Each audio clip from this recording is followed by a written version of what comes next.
नमस्कार, फर्स्ट बिहार झारखंड देख रहे हैं आप। मैं हूं आपके साथ सना रहमान। इस वक्त की बड़ी खबर निकलकर सामने आ रही है। नीतीश कुमार की बेहद ही करीबी रहे और जेडीयू के पूर्व राष्ट्रीय अध्यक्ष आरसीपी सिंह बीजेपी में शामिल होने वाले हैं।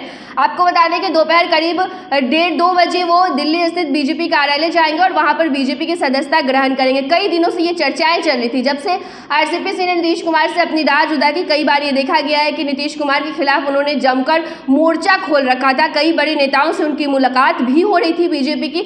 वहीं इस बीच खबर ये आ रही है कि आज आरसीपी सिंह जो है वो बीजेपी में शामिल हो सकते हैं।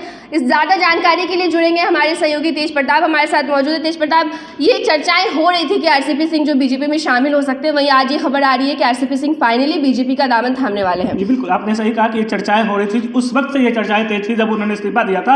हालांकि उनसे जब ये सवाल किया गया था आरसीपी सिंह से, तो उन्होंने कहा था कि मैं इस पर अभी कुछ नहीं बोलूंगा, मैं फैसला नहीं ले सकता हूं, जब समय आएगा तो आपको बता दूंगा। और आज वो समय आ गया जब आरसीपी सिंह ने खुद ऐलान कर दिया है कि वो भाजपा में का दामन थामेंगे। आज दोपहर 1:30 बजे वो भाजपा दफ्तर जाएंगे, जहां केंद्रीय मंत्री और भाजपा के कई दिग्गज नेताओं के साथ वो पार्टी की सदस्यता ग्रहण करेंगे, उनके सम्मान की बात करेंगे। और वो अक्सर देखा था, आपने सना देखा होगा कि जब से अलग हुए थे तब से वो लगातार नीतीश कुमार की नीतियों को लेकर सवाल उठाए रहते थे। जब मीडिया उनसे सवाल करती थी, या ट्विटर हो या अन्य सोशल मीडिया माध्यम हो, आरसीपी सिंह हमेशा कुछ ना कुछ बड़े खुलासा करते रहते थे। और वो नीतीश कुमार की बुराई के साथ साथ मोदी सरकार की तारीफ करते रहते थे। इससे आसार लगाए जा रहे थे और इससे साफ हो चुका था कि वो जल्द ही बीजेपी का दामन थामेंगे। लेकिन अब लोकसभा चुनाव से पहले उन्होंने यह ऐलान कर दिया है और आज नीतीश कुमार को के लिए एक बड़ा झटका, क्योंकि नीतीश कुमार एक विपक्षी एकता की मुहिम को तेज करने में जुटे हुए हैं। लगातार विपक्ष के नेता बड़े बड़े नेताओं से मिल रहे हैं और उस दौरान आरसीपी सिंह जो एक जमाने में उनके काफी करीबी रहे कहे जाते थे, कहा जाता था कि नीतीश कुमार अगर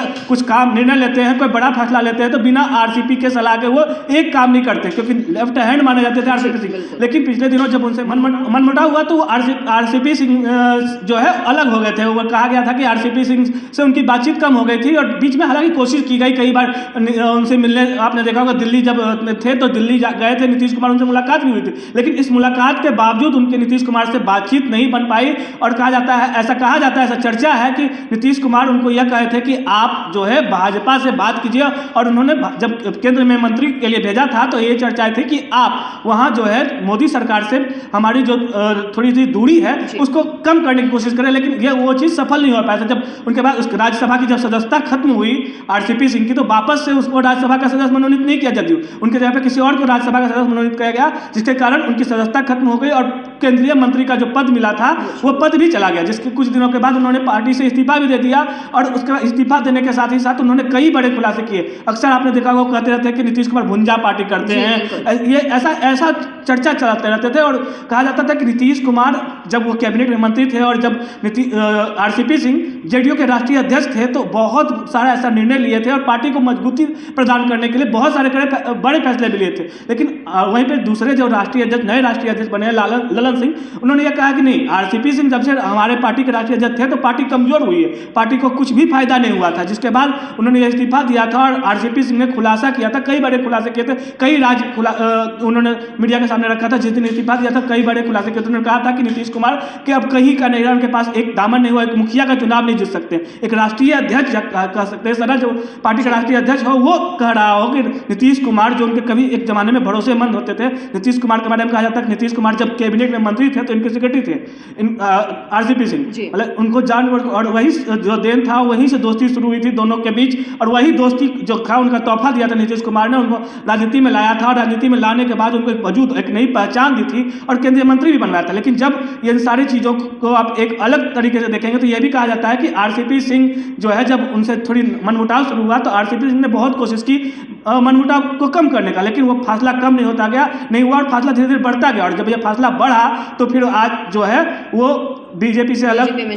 तेज प्रताप, जहां एक तरफ नीतीश कुमार जो वो तमाम विपक्ष के नेताओं से मुलाकात करके विपक्षी एकता की बात कर रहे उस मुहिम पे निकले हुए, वहीं एक दूसरी तरफ जो आरसीपी सिंह एक वक्त में काफी करीबी हुआ करते थे नीतीश कुमार के, वो अब बीजेपी में शामिल हो रहे, तो इससे नीतीश कुमार को कितना झटका लग सकता है? बहुत बड़ा झटका है नीतीश कुमार के लिए, क्योंकि कहा जाता है कि जिस समाज से और जिस क्षेत्र से नीतीश कुमार आते हैं उसी क्षेत्र से आरसीपी सिंह भी आते हैं और वहां जितना वोट बैंक आरसीपी सिंह का है उतना ही नीतीश कुमार का। तो अगर आरसीपी सिंह बीजेपी का दामन थामते हैं हैं और जिस तरह से वो लगातार लोगों के बीच जा रहे थे, जनसंवाद कर रहे थे और जनसंवाद के दौरान जिस तरह से नारे लग रहे थे कि हमारा सीएम कैसा हो, आरसीपी बाबू जैसा हो, और तमाम तरह की जो जिस समीकरण का नीतीश कुमार बात करते हैं, तो उस समीकरण में बहुत बड़ा सिंधमारी कहा जा सकता है। क्योंकि पिछले दिनों आपने देखा होगा कि इसी समाज को साधने के लिए बीजेपी ने भी अपना प्रदेश अध्यक्ष इसी समाज के लोगों से मनोनीत किया। तो उसके बाद कहा जाता था कि लवकुश समीकरण को, बिहार में जो लवकुश समीकरण को एकजुट करने के लिए बीजेपी भी यह काम कर रही है, और इसी का देन है कि लवकुश समीकरण के तहत ही आज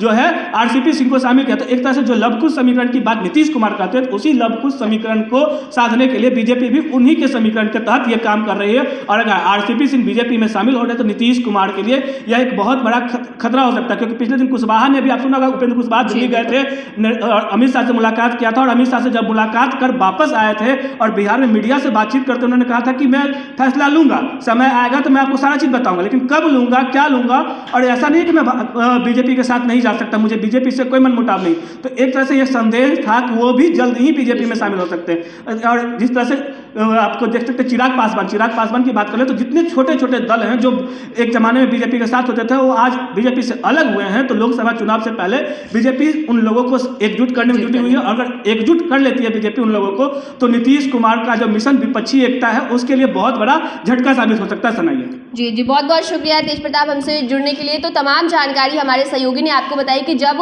आरसीपी सिंह बीजेपी का दामन थामेंगे तो किस तरीके से नीतीश कुमार और नीतीश कुमार की विपक्षी एकता की मुहिम को एक बड़ा झटका लग सकता है। बहरहाल आपको बता दें कि इस वक्त आरसीपी सिंह जो है वो दोपहर में करीब बीजेपी में शामिल हो जाएंगे। उसके बाद देखना काफ़ी दिलचस्प होगा कि एक वक्त में जब नीतीश कुमार के इतने करीबी माने जाते थे और बड़े फैसले में आरसीपी सिंह सबसे पहले रहते थे, उन तमाम मनमुटाव और उन बड़े चीज़ों के बाद अब जब आरसीपी सिंह जो है वो बीजेपी में शामिल होने जा रहे हैं तो जेडीयू का क्या रिएक्शन होता है और नीतीश कुमार को किस तरीके से इससे झटका लगता है। तमाम बड़ी खबरें, तमाम बड़ा अपडेट्स हम आपको फर्स्ट बिहार झारखंड पर देते रहेंगे। बने रहिए फर्स्ट बिहार झारखंड के साथ। बायोम जो है मेडिकल प्रिपरेशन का एकमात्र संस्थान जहां है complete digital classrooms, video lectures, student tracking system, library facility and 100% result oriented rankers batch. Biome, Hinoo एवं नगरा टोली, रांची।